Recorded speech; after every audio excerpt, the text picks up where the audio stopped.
가장 중요한 단원이더라고요. 여기서 퀄리티가 좀 낮아지잖아요. 그럼 뒤에 과정도 다 대충 해요. 여기서 많이 해놔야 평화를 얻을 수 있다. 안녕하세요. 대치동 캐슬 고대원입니다. 오늘은요, 지난 시간에 이어서 중학교 1학년 2학기를 잘하기 위한 꿀팁에 대해서 이야기를 해보도록 하겠습니다. 중학교 1학년 2학기는요, 여러분들이 알고 계시는 중학교 기하의 첫 시작입니다. 그리고 1학년 1학기와 마찬가지로 초등학생이 처음 배우는 기하이기 때문에 생각보다 웜업의 느낌이 좀 강한 학기다라고 생각을 하시면 됩니다. 그래서 1학년 2학기를 하기 위한 가장 중요한 꿀팁 3가지를 말씀드리면요. 첫 번째로는요, 그 마음 알겠는데 그래도 1-1을 제대로 공부하시는 걸 추천드립니다. 여기서 말하는 제대로는요, 기본 과정 하고요, 유형 문제집 풀고요, 준심화 문제집을 푸는 것을 말합니다. 제가 왜 이 말씀을 드리냐면, 이제 어머님들도 이제 똑똑하셔가지고 1학년 2학기가 생각보다 단원이 별게 없구나, 그러면 우리 아이의 진도를 빨리 나가기 위해 1학년 1학기는 힘을 주고 1학년 2학기는 힘을 빼고 2학년 1학기로 바로 넘어가야지 라고 생각을 하시거든요. 근데 1학년 2학기가 기본이 약하면요, 2학년 2학기에서 2인분을 해야 됩니다. 그렇기 때문에 이게 점선면이나 기본도형이 있어서 이거 너무 쉬운 거 아니야 라고 생각을 하실 수 있겠지만, 저는 미래에 학생들이 공부할 중학교 과정의 라인업을 생각하면 그대로 똑같이 하는 걸 추천드린다 라는 말씀을 꼭 드리고 싶습니다. 이게 가장 중요한 꿀팁이에요. 1학년 1학기 하듯이 1학년 2학기를 하셔야 됩니다. 이게 첫 번째 꿀팁이고요. 두 번째 꿀팁은요, 같은 맥락으로 중학교 1학년 2학기를요, 겨울방학 특강 혹은 여름방학 특강으로 때워서 넘어가시는 걸 추천드리지 않습니다. 이게 마치 워렌 버핏이 그 두 번째 원칙은 첫 번째 원칙인 돈을 잃지 않는 것을 기억하는 것이다 라는 거랑 비슷할 것 같은데요. 알아요, 그 마음. 빨리 나가고 싶어서 진도를 한두 달이라도 당기면 뒤에 있는 그 과정들을 좀 더 빨리 배울 수 있으니까 심리적 위화감이 좋은 건 알겠으나, 같은 맥락으로 그렇게 방학 특강으로 배워버리면 나중에 뭐가 문제냐면요, 문제가 터졌을 때 어디서부터 수리해야 될지 감이 없기 때문입니다. 그래서 요거는 보험의 성격으로 정석에 맞춰서, 정석에 맞다는 거 저희는 3개월의 기본심화 하거든요. 3개월의 기본심화 하는 노력만큼 1학년 1학기만큼 겨울방학이나 여름방학 특강으로 넘어가지 않는 것을 추천드립니다. 그리고 세 번째 마지막 팁은요, 저는 이 과정에서 가장 중요한 단원을 한 개만 꼽으란다 라고 얘기를 한다면 작도와 합동을 꼽을 것 같습니다. 그 중에서 합동이 훨씬 중요한데요, 합동은 두 삼각형이 크기와 모양이 같은 거예요. 근데 왜 같은지를 증명해야 되는데요. 그래서 그 똑같아 보이는 삼각형이 왜 똑같은지를 증명하는 과정이 생각보다 굉장히 길고 지루하고 어렵습니다. 그런데 이걸 안 하잖아요. 그러면 중학교 2학년 2학기에서 이등변 삼각형을 시작해서 달문까지 올라가면 이 합동 성질을 굉장히 많이 쓰거든요. 근데 제가 해보니까 작도와 합동에서 합동 조건을 증명하는 연습이 덜 되어 있는 학생들이 굉장히 많다라는 것을 수년간의 경험을 통해 획득을 했기 때문에, 한 가지, 작도와 합동에서 합동 조건은 생각하신 것보다 훨씬 많이 연습하시는 걸 추천드린다. 이렇게 3가지 꿀팁을 먼저 말씀드립니다. 그래서 이렇게 큰 틀에서의 중학교 1학년 2학기를 해결하는 원칙에 대해서 이야기를 드렸고요. 이제 구체적으로 단원별로 포인트를 집어드리겠습니다.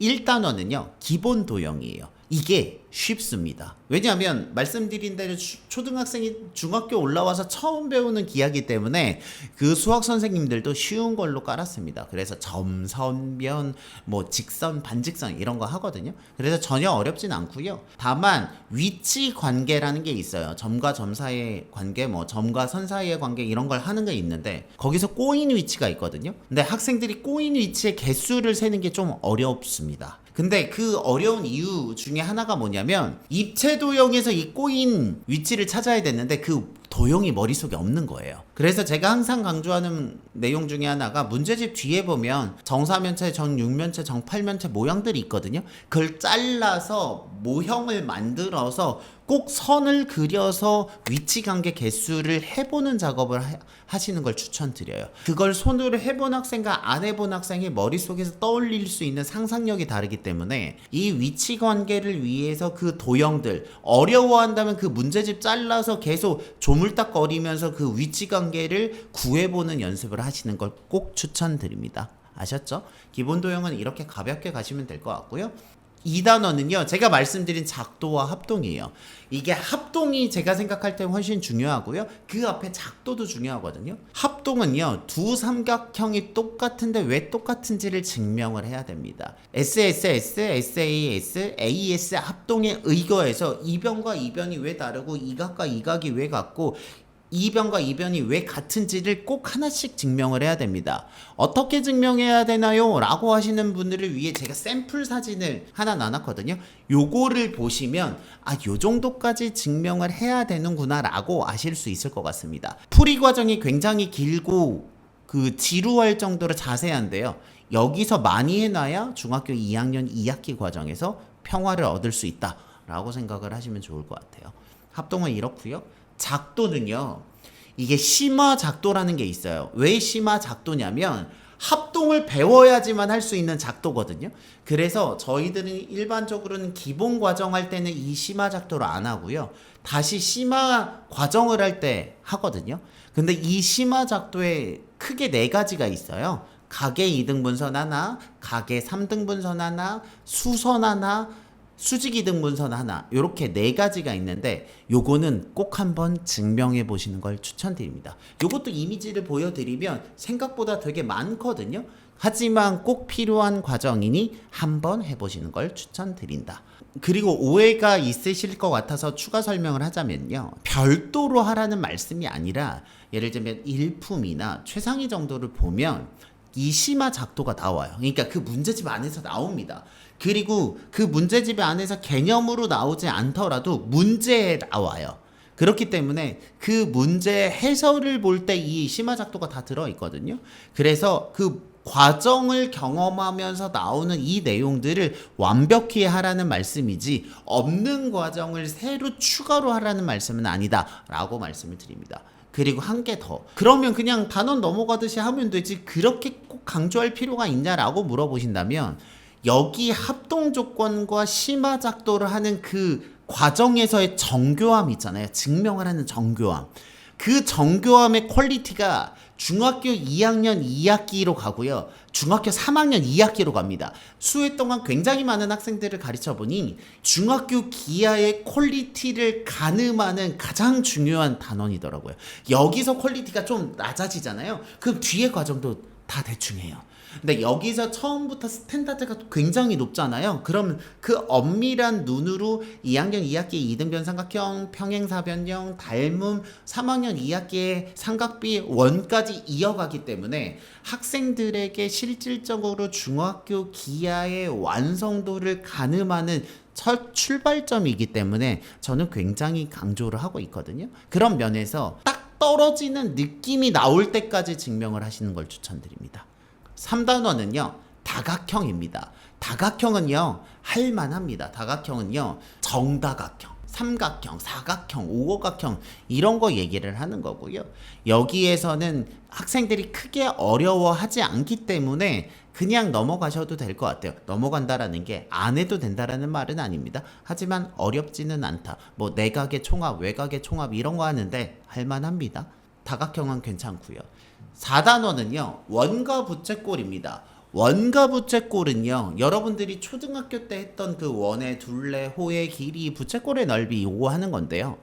이 부분이 학생들이 어려워하는 이유는 뭐냐면 내용은 쉬운데 그게 도형들이 굉장히 여러 개가 있잖아요. 그 도형을 보고 길이를 구하거나 넓이를 구하는 게 어렵기 때문입니다. 저는 이 단원을 보면서 입체도형 겉넓이 부피랑 약간 성격이 비슷합니다.